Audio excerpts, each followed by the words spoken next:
You ask Tiger to solve. This deals with linear equations with one unknown. The final result is b equals 11.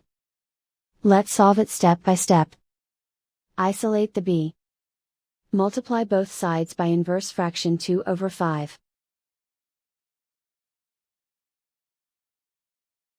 Group like terms.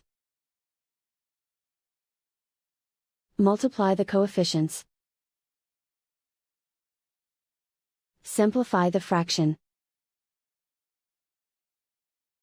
Multiply the fractions. Simplify the arithmetic.